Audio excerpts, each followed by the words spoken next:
বলেন কতটুকু আছে এখানে? 1 কেজি আছে। Very good. আসেন, 1 কেজি আছে। 1 কেজি ওজন আছে, তাই না?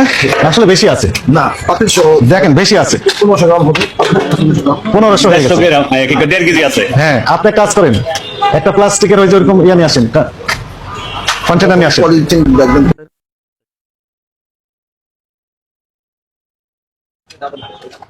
855 গ্রাম, 854। তাহলে কত গ্রাম কম হচ্ছে? 100, মানে 150 গ্রামের মতো কম দিচ্ছে, নাই তো? কেজি বলে বিক্রি করে, তাহলে প্রথমে ঠিক দিল 150 গ্রাম কম। দাম কত করে নেন? 400 টাকা কেজি। 1 কেজি দাম যদি 400 টাকা হয়, তাহলে 100 গ্রামের দাম কত হয়? তাহলে 150 গ্রামের দাম কত হয়? 60 টাকা হয়। তাহলে 60 টাকা কম দিচ্ছেন, এদিকে অতিরিক্ত লাভ করছেন 60 টাকা। আর অন্য লাভ তো আছে। কেজি হিসেবে বিক্রি করতেছেন। সেটা আলাদা ব্যাপার। সেটা 500 টাকা আপনি না না, ওনাদের বক্তব্যের জবাব দেন। সেটা আপনি 500 টাকা লোক কিনছে, আপনি 500 টাকা বিক্রি করছেন, কিন্তু আপনি তো 1 কেজিতে 150 গ্রাম দিচ্ছেন। এটা তো আপনার ঠিক না।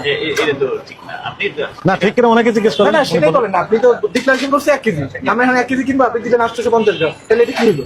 এটা হলো নাহলে আপনি এটা লিখে রাখতেন যদি যে আমি 850 গ্রাম আর এটা 150। হ্যাঁ, এটা আপনি বলেন যে ডিক্লারেশন দেন যে এই বাটির কেজি, বাটির ওইটা এত আর দই আছে এত। ডিক্লারেশন করেন, অসুবিধা কি? সেটাও করেন। তার মানে এটা তো আসলে ঠিক করেছেন, এটা ভুল করেছেন।